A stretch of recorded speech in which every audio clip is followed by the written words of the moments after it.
আসসালামু আলাইকুম ওয়া রাহমাতুল্লাহি ওয়া বারাকাতুহু। সুপ্রিয় শিক্ষার্থী বন্ধুগণ, কেমন আছো তোমরা? আশা করছি সবাই ভালো আছো। আলহামদুলিল্লাহ আমিও ভালো আছি। আজকে আমি তোমাদের সাথে আলোচনা করব জিকে, জেনারেল নলেজ অর্থাৎ সাধারণ জ্ঞান। আমি তোমাদের সবসময় বলে রাখি, পাঠ্যপুস্তকের বাইরে তোমাদের দেশ বিদেশের বিভিন্ন খবরাখবর সম্পর্কে জ্ঞান রাখতে হবে। কারণ তোমরা যে পাঠ্য বই পড়ো, সেই পাঠ্য বইয়ের বাইরে চাকরির জগতে কিংবা বিভিন্ন ভর্তি পরীক্ষায় তোমাদের সবসময় এই সাধারণ জ্ঞান আসবে। যাদের সাধারণ জ্ঞানের স্টক ভালো থাকবে, বেসিক ভালো থাকবে, তারা যে কোনো সময় অনায়াসে যে কোনো জায়গায় চান্স পেয়ে যাবে। তাই তোমাদের পাঠ্যপুস্তকের যে পড়াশোনা, সেই পড়াশোনার পাশাপাশি আমি তোমাদের রেগুলার সাধারণ জ্ঞানের উপর ক্লাস দিয়ে যাই। তারই ধারাবাহিকতায় আজকে আমি তোমাদের সাথে আলোচনা করব বাংলাদেশের বিভিন্ন নদ নদী এবং এদের বৈশিষ্ট্য নিয়ে।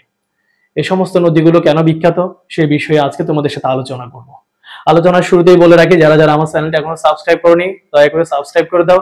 আর আমি যেগুলো সাধারণ জ্ঞান দিয়ে যাচ্ছি তোমরা সেগুলো নোট করে রাখবে এবং সেগুলো তোমাদের পরবর্তী জীবনে খুব বেশি উপকারে আসবে বলে আমি মনে করি। তাহলে চলো আলোচনায় চলে যাই। যেমন নদ এবং নদীর মধ্যে যে পার্থক্য, সেটি মূলত ব্যাকরণগত পার্থক্য। অর্থাৎ নদ এবং নদী একই জিনিস, তবে পার্থক্যটা হচ্ছে গ্রামাটিক্যালি বাংলা ব্যাকরণে।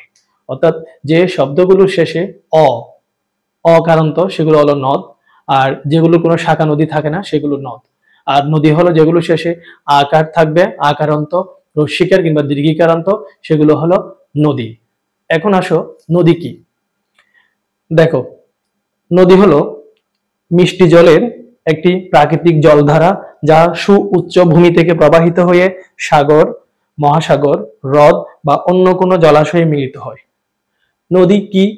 নদী হলো মিষ্টি জলের একটি জলধারা, যা কোত্থেকে প্রবাহিত হবে?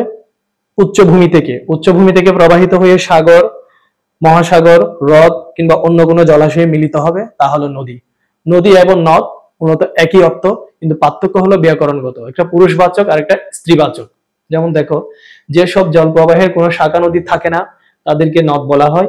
অন্যথায় পুরুষবাচক শব্দযুক্ত জলস্রোতকে বলা হয় নদ। যেমন ব্রহ্মপুত্র, আছে শেষে, এটা নদ। বা কপোতাক্ষ নদ, কপোতাক্ষ আছে শেষে, তাহলে এটা হবে নদ। নদী স্ত্রীবাচক শব্দযুক্ত জলস্রোতকে নদী বলা হয়। যেমন যমুনা, শেষে মেঘনা, পদ্মা, আছে কর্ণফুলী, তাহলে আকারান্ত, রস্যিকারান্ত কিংবা দীর্ঘিকারান্ত শব্দ থাকলে সেগুলো হলো নদী। এটা স্ত্রীবাচক আর এটা পুরুষবাচক। এখন আসো মূল আলোচনায়। দেখো, নানান বৈশিষ্ট্যে নদ নদী। কি কি বৈশিষ্ট্য রয়েছে দেখো। বৃহত্তম নদী হলো মেঘনা। বাংলাদেশের বৃহত্তম নদী কোনটি? উত্তর মেঘনা। বাংলাদেশের দীর্ঘতম নদী কোনটি? মেঘনা। দীর্ঘতম মানে লম্বায়। বাংলাদেশের প্রশস্ততম নদী কোনটি? মেঘনা। খরস্রোতা নদী কোনটি? কর্ণফুলী। মোস্ট ইম্পর্টেন্ট, বাংলাদেশের খরস্রোতা নদী কোনটি? কর্ণফুলী। দীর্ঘতম নদ পুরাতন ব্রহ্মপুত্র। ক্ষুদ্রতম নদী গোবরা। নাব্য নদী মেঘনা, নাব্য মানে গভীর। চিরযৌবনা নদী মেঘনা, যেটাতে সবসময় পানি থাকে। চট্টগ্রামের দুঃখ বলা হয় চাকতাই খাল।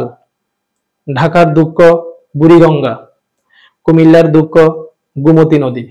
কুমিল্লার দুঃখ বলা হয় কোন নদীকে? গোমতী নদী। আশা করছি তোমরা এগুলো নোট করবে। এর আগেও আমি তোমাদেরকে সাধারণ জ্ঞানের উপর ক্লাস দিয়েছি, সবগুলো একসাথে রাখবে এবং তোমাদের প্রতি সপ্তাহে একদিন সাধারণ জ্ঞান ক্লাস দেওয়া হবে। যে সাধারণ জ্ঞানের ক্লাসগুলো আমি দেব সেগুলো তোমরা একসাথে নোট করে রাখবে। পরবর্তী জীবনে ইনশাল্লাহ তোমাদের কাজে লাগবে।